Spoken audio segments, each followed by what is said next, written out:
Greetings, Internet community. This is NK9 with the Shinkumo Project, and I have today's installment in the Whatever Happened To series. I'm going to talk about a mecca of community and entertainment during our childhoods. I speak, of course, about the video store. It was a place to see and be seen on a Friday or Saturday night as your family fought about what would be on the viewing menu for the weekend.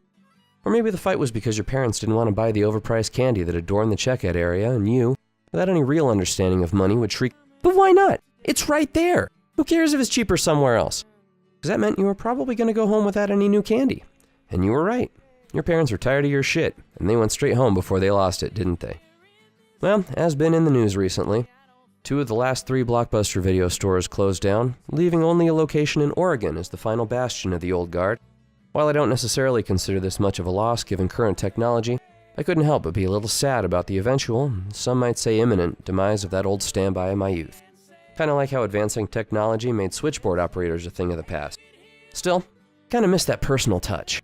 A good clerk would not only be knowledgeable about the inventory, where everything could be located, but might also recommend something that you wouldn't expect that might change your opinion on an entire genre of film, make it something that you didn't expect that you might have ever liked. I have fragmentary memories of our first trips to the video store in the late 1970s. Ours was a sound warehouse, and for the first couple years we didn't have a VCR. So sometimes we would go home empty-handed because there were no rental units available.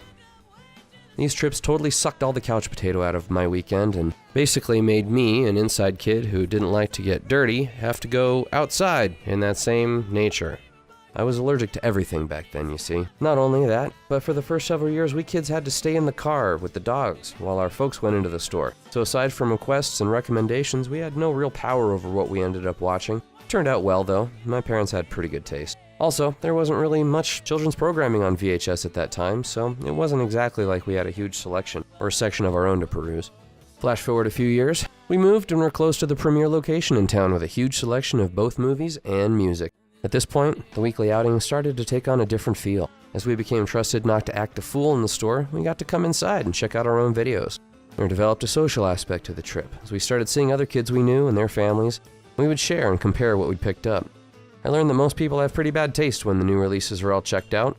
I also remember first striking up a friendship in middle school with the girl I ended up taking to senior prom.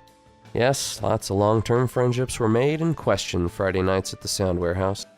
You know, as an aside, while I didn't have this experience firsthand, I remember hearing about the small mom-and-pop video stores with the porn section tucked in the back, and some of the uncomfortable attempts to hide rental smut from the judgy, puritanical neighbors down the street. My parents really didn't watch those kind of movies, so I didn't really get a lot of exposure, to boobs.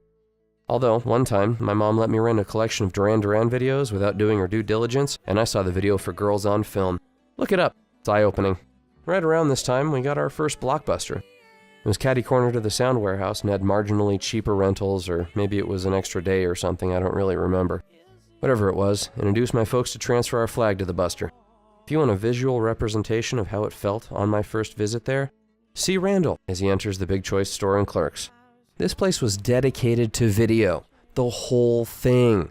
I'd developed by this time into a junior cinephile, and I spent a lot of time rummaging through the middle of the store where the older titles lived. I rented tons of strange, obscure movies that I'd only ever heard about, and a bunch that were new to me. Before the internet, you could only, watch a movie review show, Siskel and Ebert, Gene Shalit, Leonard Maltin, or you could read a review in a newspaper or a magazine. And that was pretty much how you learned about movies, aside from old-fashioned word of mouth. So actually having somebody at the store that I could talk to and bounce ideas off of and who I could find that had similar tastes to mine, or someone who was completely different. And that brings us to when I moved over to the other side of the counter.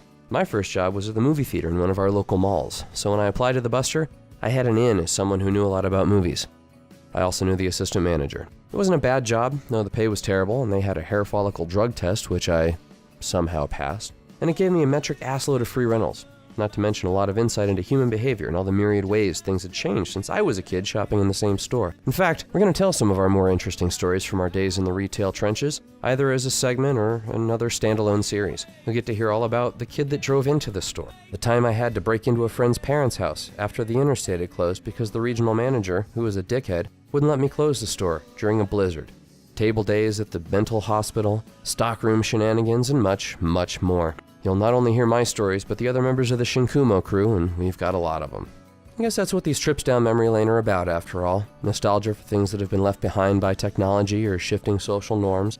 along with things that seem to be common to most of us as a part of the human experience. It's difficult to pin down exactly why I'm nostalgic about the video store after all. These days I can download or stream just about anything I can think of from my couch. It could be that disagreements over taste took place in person back then and were much more civil. Although some of the arguments people had while negotiating what to rent were seriously epic and heated, I only remember one actual fight. And yes, this fight was over a video cassette. Should I miss having to put on pants and drive someplace, navigate a perilous parking lot, deal with screaming kids, and angry, on the edge of burning the place to the ground parents? I don't know if I should, but I do sometimes. In closing, thanks for joining me today. Again, my name is NK9 with the Shunkumo Project, and we'll see you again on our Whatever Happened To series. Remember to like, comment, and mash that subscribe button.